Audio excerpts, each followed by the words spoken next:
السلام علیکم ناظرین، ہم آپ کو اپنے چینل پر خوش آمدید کہتے ہیں۔ اس سے پہلے کہ ہم ویڈیو سٹارٹ کریں، آپ کو آج کی بریکنگ نیوز بتائیں۔ آپ ہمارے چینل کو سبسکرائب کر لیں اور بیل آئیکن کو پریس کر دیں۔ جیسا کہ آپ سب جانتے ہیں کہ کووڈ دوبارہ بہت تیزی کے ساتھ پھیل رہا ہے اور ہر مختلف شہروں میں کراچی، لاہور، اسلام آباد، پنڈی، فیصل آباد، سیالکوٹ، تقریباً تمام بڑے شہروں میں کووڈ کا ریٹ جو ہے وہ حد سے زیادہ بڑھ گیا ہے۔ سب سے زیادہ کراچی میں 40% سے اوپر چلا گیا ہے، اسی طرح دوسرے مختلف شہروں میں۔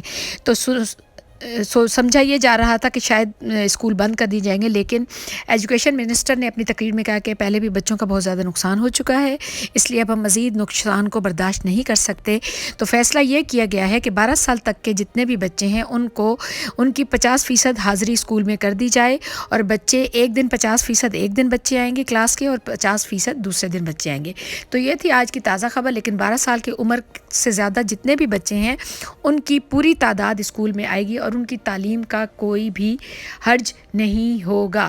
اس لیے جو طالب علم یہ سوچ رہے تھے اور وہ خوش ہو رہے تھے اور مختلف سوشل میڈیا پر یہ غلط خبریں پھیلائی جا رہی تھیں کہ اسکول کو بند کیا جا رہا ہے، تو وہ غلط ہیں۔ ایک دفعہ پھر ہم آپ کو یہ بریکنگ نیوز دے رہے ہیں کہ وزیر تعلیم نے 12 سال کی عمر تک کے بچوں کی 50% حاضری کو اسکول میں کہا ہے۔ 12 سال سے بڑے بچے ہفتے کے پورے دن اسکول آئیں گے۔ ایک دفعہ پھر سن لیں، صرف 12 سال تک کے بچے 50% حاضری کے ساتھ اسکول آئیں گے اور 12 سال سے بڑے عمر کے بچے پوری تعداد کے ساتھ اسکول آئیں گے۔